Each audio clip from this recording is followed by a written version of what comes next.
ಅವಕಾಶ ಇರೋದಿಲ್ಲ. ನಂತರ ಈ ರೀತಿ ಎಲ್ಲ ಏನು ಕಾನೂನಾತ್ಮಕವಾಗಿ ಏನೇನು ಇದಾರೋ ಅಂಥವ್ರು ಮಾತ್ರ ಇಲ್ಲಿ ತಗೊಂಡು ನಮ್ಮ ನರೇಗಾದಲ್ಲಿ ಕೆಲಸ ಮಾಡೋಕ್ಕೆ ಮಾತ್ರ ಅವಕಾಶ ಇರೋದು.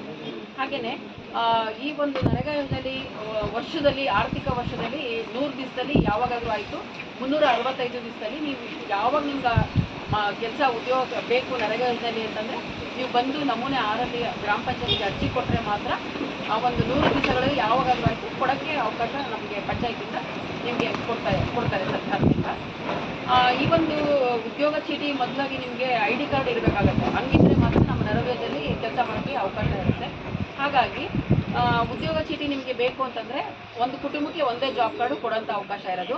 ಒಂದೇ ಮನೆಯಲ್ಲಿ ಅಣ್ಣ ತಮ್ಮ ಇದ್ದರು ಮತ್ತು ಅವರ ಮಿಸಸ್ಗಳು ಮತ್ತು ಮಕ್ಕಳು ಇದ್ದು ಒಂದೇ ಕುಟುಂಬದಲ್ಲಿದ್ದರೆ ಕೊಡೋಕ್ಕೆ ಬರೋದಿಲ್ಲ. ಅದು ಅಷ್ಟು ಜನಕ್ಕೂ ಸೇರಿಸಿ ಕೊಡೋಂಥ ವ್ಯವಸ್ಥೆ ನಮ್ಮ ನರೇಗಾ ಯೋಜನೆಯಲ್ಲಿರೋದು. ಅಕಸ್ಮಾತ್ ಅವರ ಡಾಕ್ಯುಮೆಂಟು ಏನು ಅದು ಪೂರ್ವಕವಾಗಿ ಏನು ಇದು ರೇಷನ್ ಕಾರ್ಡು ಅವೆಲ್ಲ ಸಪ್ರೇಟ್ ಇದ್ದರೆ ಆ ಸಂದರ್ಭದಲ್ಲಿ ಮಾತ್ರ ಅದನ್ನು ನೋಡಿಕೊಂಡು ಮಾಡ್ಕೊಳ್ಳೋಕ್ಕೆ ಅವಕಾಶ ಇದೆ ಆ ಫ್ಯಾಮಿಲಿಗೆ. ಈ ರೀತಿ ಮಾಡ್ಕೋಬೋದು. ನಂತರ ಜಾಬ್ ಕಾರ್ಡು ಪಡೆದ ನಂತರ ನಿಮಗೆ ಆದ ಕೆಲವೊಂದು ಹಕ್ಕುಗಳು ಬರುತ್ತೆ.